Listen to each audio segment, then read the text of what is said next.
Ya, assalamualaikum warahmatullahi wabarakatuh. Kembali lagi di channel YouTube. Oke, di video kali ini saya akan bahas ya, kenapa limit Jula masih ada tetapi tidak bisa pinjam.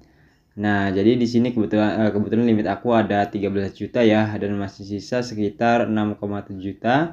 Tapi di sini saya mau mengajukan lagi, tetapi muncul notifikasi seperti ini. Nah, nanti kita akan bahas ya kenapa sampai muncul notifikasi seperti ini dan kenapa nggak bisa pinjam ya walaupun limit masih ada. Oke, di sini kita langsung saja ke pembahasannya ya. Ya, kenapa limit kita masih ada atau masih lumayan banyak di Julo tetapi tidak bisa mengajukan pinjaman lebih atau ingin mengajukan lagi ya ternyata tidak bisa.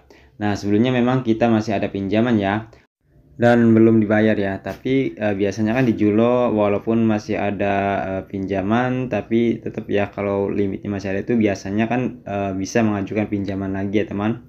Nah, karena memang untuk aturan OJK yang terbaru ya, di sini ada 7 aturan OJK yang terbaru. Nah, salah satunya dampaknya adalah kita tidak bisa melakukan pinjaman lebih dari 3 aplikasi pinjol. Nah, di sini saya akan coba ya untuk ajukan lagi di pinjaman berikutnya. Nah, walaupun sebelumnya masih ada pinjaman ya, teman. Nah, saya akan coba. Nah, di sini muncul ya seperti ini, kamu belum bisa transaksi ya.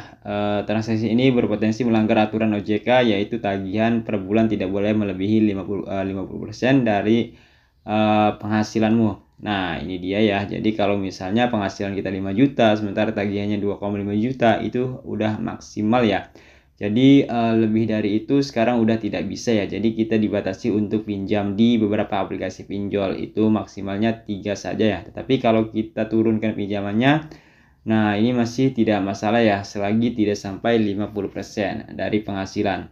Nah, oke, teman-teman. Jadi kalau misalnya teman-teman bingung kenapa limit Julo masih ada tetapi tidak bisa melakukan pinjaman lagi, itu karena aturan terbaru OJK ya, yaitu tidak bisa melebihi 50% per bulan dari penghasilan kita.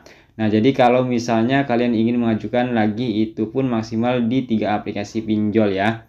Nah, ini kenapa dibuat seperti ini karena supaya kita tidak terus-menerus terjebak di pinjaman online ya ataupun tidak sampai gali lubang, tutup lubang pinjaman di A, tutup di B. Nah, seperti itu ya. Nah, kalian jadi kalau misalnya kita turunkan itu masih boleh-boleh aja ya. Kita pinjam selagi itu tidak sampai 50% tagihannya dari penghasilan kita. Karena memang untuk aturan OJK yang sekarang itu ya ada 7 aturan OJK. Salah satunya dampaknya ini ya teman, kita tidak bisa pinjam lagi di atas 50% ya dari penghasilan kita ya teman. Nah, satu lagi ya, apakah setelah bayar itu limitnya akan kembali? Jawabannya tergantung dari pinjaman ya. Kalau kalian memang bayarnya sudah lunas, ya itu baru akan kembali dan baru bisa pinjam lagi ya teman. Ya, jadi itulah ya teman, kenapa limit di Jula masih ada, kita tidak bisa melakukan pinjaman ya. Jadi karena memang untuk aturan terbaru dari OJK ya teman. Oke, mungkin segitu aja ya untuk pembahasannya. Semoga video ini bermanfaat. Saya akhiri, sampai jumpa lagi. Wassalamualaikum warahmatullahi wabarakatuh.